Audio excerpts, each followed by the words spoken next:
we always see comments from you guys about how hard it is to find cars and how expensive everything has become, and it's all impossible and everything is junk.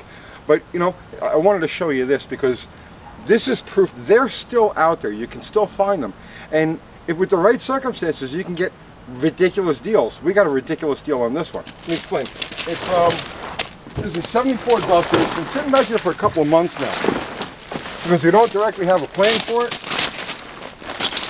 Well, we do have a plan for it. We don't have it scheduled in just yet. So, the story behind this is we got a buddy of ours, David Booker, and he knew we were looking for a Duster for a friend of ours. So, friend of a friend had a Duster for sale. Just contacted us to see if we were interested in it. So, we weren't really interested in it. We didn't really want to build a car, but we were going to go look anyway. So, the story, we get there, and the story is, it was his aunt's car. She bought it new, and he drove it from California. When he moved here from California, we're in Tennessee. When he moved here from California, he drove the car here, rented around for a year or so, and then parked it. And it was sitting on the side of their house, and they had to get rid of it. It had to go. So, knowing that we were in the Mopar thing, they called us. So I go in and look at the car, and this thing is a gem. It's solid as could possibly be.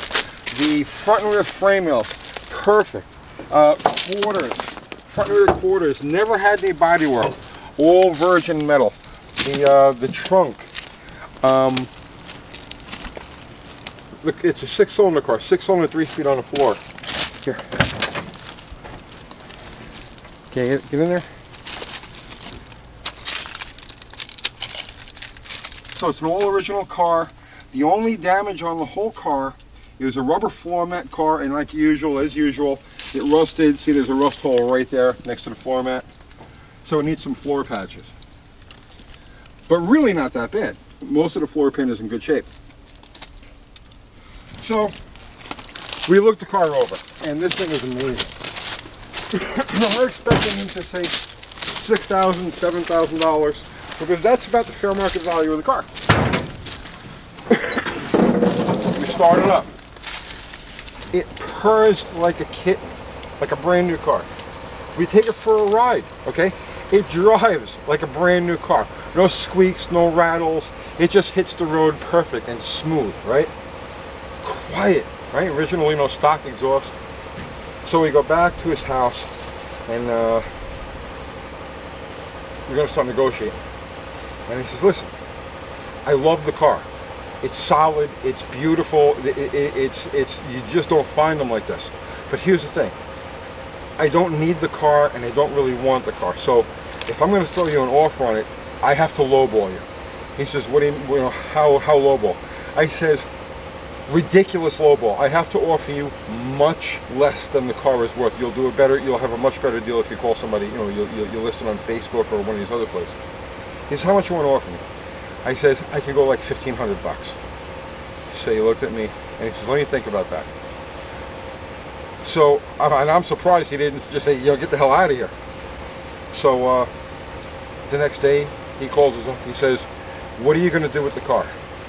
I says, you know, that car is so original, it's so solid, it's so straight, I couldn't think of doing anything except, you know, doing the little body work that it needs and doing like a driver restoration on it. Just bring it back to the way it was when, you know, your aunt had it and put the slot mags on it, you know. It's a great vintage cruiser. He says, okay, you can have it for $1,500. I says, really? He says, yeah, I know you're not going to carve it up. I know the car is going to be in good hands. You can have it for $1,500. You could have knocked me over, right? I thanked him profusely, you know, I made sure that he knew, you know, again, that, you know, this was a lowball deal, right? And he was okay with it because he knew that the car was going to be loved. He knew it was going to go into good hands. Look at the chrome on this thing. The chrome on this, on these bumpers is like brand new. The grille, no brakes, no nothing. The whole car is like that. The only body damage is it's got a small dent in the quarter right here, and it has a dent in the roof right here, you know. But other than that, even just under the primer is still the original paint, and it looks like it wasn't in bad shape when they primed it over. But anyway, I just wanted to show you guys what's still out there. There's thousands of deals to be had like this all over the country, all over the world. You just have to be out there. You know, people in your neighborhood, in your neck of the woods, all your friends and family, they need to know that you're looking for this type of car. And when you do come across something like this, be honest with the seller. You know, this guy was more than willing to I mean, practically give us the car because he knew we weren't going to carve it up, we weren't going to turn it into a race car or anything like that, we weren't going to part it out. He wanted to know that it was going to get, you know, restored, and it was going to be in good hands, and it was going to stay intact the way it was. And you know, we fully plan on honoring that. You know, when we do get around to doing this car, it's just going to be literally a driver restoration. You know, fix the interior, you know, whatever the interior needs, take care of these small little things, give it a stock repaint, and just it's like the perfect Sunday cruise car.